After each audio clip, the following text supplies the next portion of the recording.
abbiamo creato Ubuntu, che è un centro... Fabrizio Ferrandelli confermato vincitore delle primarie del centro-sinistra per la scelta del candidato sindaco di Palermo.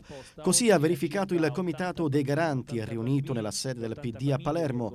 Ferrandelli appoggiato dall'area del Partito Democratico che fa capo al capogruppo del PD all'Assemblea regionale siciliana Antonello Cracolici e al senatore Beppe Lumia ha ottenuto 9.790 voti, Rita Borsellino 9.664 voti, Davide Faraone 7.822 voti e Antonella Monastra 1.740 voti.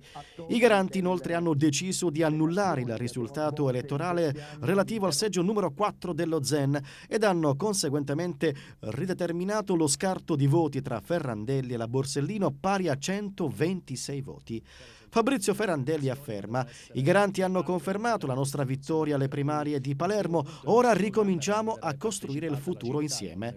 Il successo di Ferrandelli ha però provocato una spaccatura all'interno del centro-sinistra siciliano.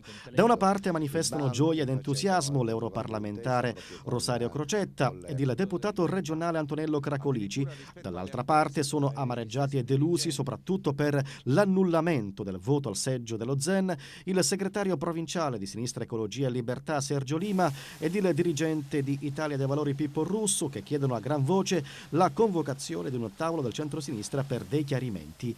La vicenda delle comunali a Palermo dunque non nasce sotto i buoni auspici. Anche nel centrodestra è polemica per la scelta dei candidati a sindaco. Botta e risposta tra Lombardo e D'Alia sulla scesa in campo del presidente del CONI della Sicilia Massimo Costa. Il governatore della regione Lombardo sostiene che la candidatura di Costa è la continuazione del mandato legislativo dell'ex sindaco di Palermo Cammarata del PDL e quindi Costa non va eletto. Lombardo ha così preferito candidare insieme a Futuro e Libertà il deputato regionale Alessandro Arico.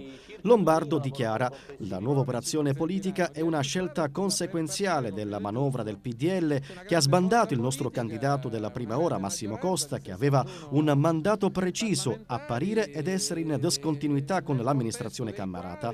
Costa invece è passato alla posizione di apparire nella più assoluta continuità con l'amministrazione Cammarata. La candidatura di Massimo Costa invece è esaltata dal presidente dei senatori dell'UDC e coordinatore del partito in Sicilia Giampiero D'Alia, secondo cui Palermo con Costa sindaco sarà risanata e rilanciata.